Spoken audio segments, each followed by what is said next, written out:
Why are the Pistons this bad? If you look like other rosters that were really bad, including the 1973 76ers and the 2011 Bobcats, they do not even have as much talent as the Detroit Pistons have, and as well, they were just really bad. But this Pistons team is 3-31 as I'm recording this, which is on pace to be the worst NBA team all time.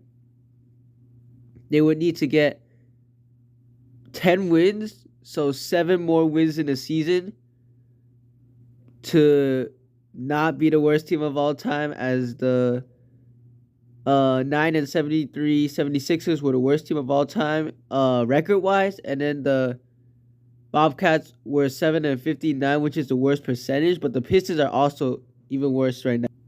So right now the Pistons actually do have a lot of talent. To be honest, Kate Cunningham is probably really good, going to be really good. Like before he was injured last year, and the Pistons still were not even the worst team in the league. They were, I mean, they were the worst team in the league, but not as bad as all time worst team in the league. I meant the Pistons actually won more games than right now this season without Kate Cunningham for the most season. And right now the Pistons are in a disaster. The biggest issue is that they have no spacing, no 3-point shooting really that much, and they're just inexperienced. Right now, only a few players are veterans on the Detroit Pistons. They have Bogdanovich, who is probably their best veteran, then Alec Burks, who hasn't been doing that well this season, and Monte Morris, who's been injured for a while. They have so much young talent. Before the season, some people were calling Detroit Pistons a really, really good team with a good rebuild. Might actually have a chance to make the play in this season and are going really good forward. But those takes have been gone immediately after this horrific stretch where they lost 28 games in a row and have only won 3 games in the whole season. The Pistons were actually looking pretty good. They beat the Hornets and the Bulls 2 games in a row, which gave them a 2-1 record, but then after that everything crumbled. I don't know why, but the Pistons do have a lot of talent. Kate Cunningham looks like a future all-star. Jaden Ivey has been pretty good, but the rotations haven't been that good. I mean, they also have Asar Thompson, Jalen Duren, Isaiah Stewart, a ton of other really good, solid depth pieces like, I guess, Killian Hayes, Bogdanovich, Alec Burks, Joe Harris is on the team, but not playing really. James Wiseman and Marvin Bagley are also on the team, but yeah. Another issue is that the rotations have been really bad. Coach Monty Williams have been playing a full bench lineup, which is not good, as the bench has been horrific on offense and defense. And like, some of the players should not be playing that much, or even they would not be in the rotation like of other NBA teams. So Monty Williams has to like play less players, because a full bench lineup, I mean, that's really hard to beat. If the other team has some starters in, your bench will probably lose it because they're probably worse than the starters.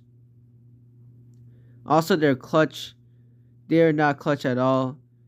There's actually been games where Detroit Pistons were in a lot of clutch time moments. I believe 14, 15 games.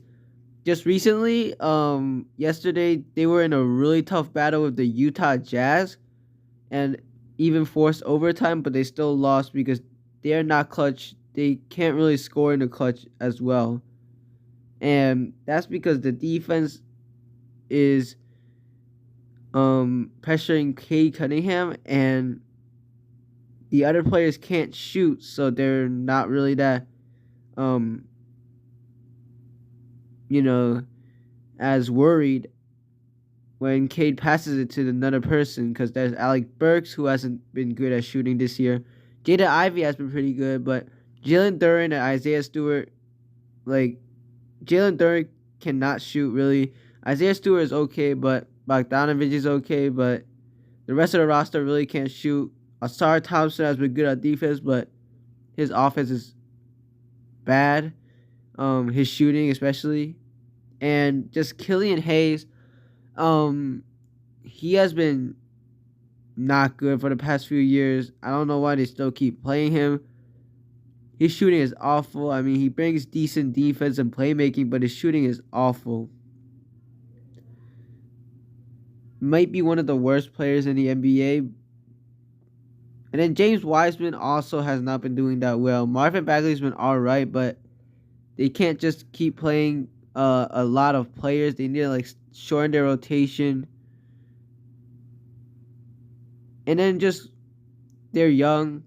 Most of the players are young. They haven't got too much experience yet. So right now they're 3-31. Hopefully they won't be the worst team in the league. This is going to be a really, really fun time to watch the Pistons, as each loss keeps piling up to the record of the worst team in the league, and they do not want to be the worst team in the league probably. So at the end of the season, we might be tuning into Pistons games a lot like we did in the streak before, the 28-game winning streak, where losing streak, I mean, why did I say winning streak? Where every game the Pistons played near the end of the streak, we were like, they might win this, and they were really close, like the Celtics one and the Raptors one that they finally won, and like the Nets one that they played before that, the Celtics one. They were all really close. And yeah, Pistons, I don't know what they should do to make changes, but I feel like changes they can make is to probably fire their general manager, Troy Weaver, try to get some new managers, new assistants. I don't know if you should fire Monty Williams yet. Just been like a few games, barely any games, and they might have to start trading their players soon. Killian Hayes, maybe. They might make some moves for like a veteran, maybe. Zach LaVine, Siakam has been mentioned. So they might actually be making moves for veterans who can help them, as well as trading out some of their bad players like Killian Hayes, maybe. But yeah, that's basically it. Comment down if you want more NBA videos like this, just my commentary on like teams. And thank you guys for watching. We're out.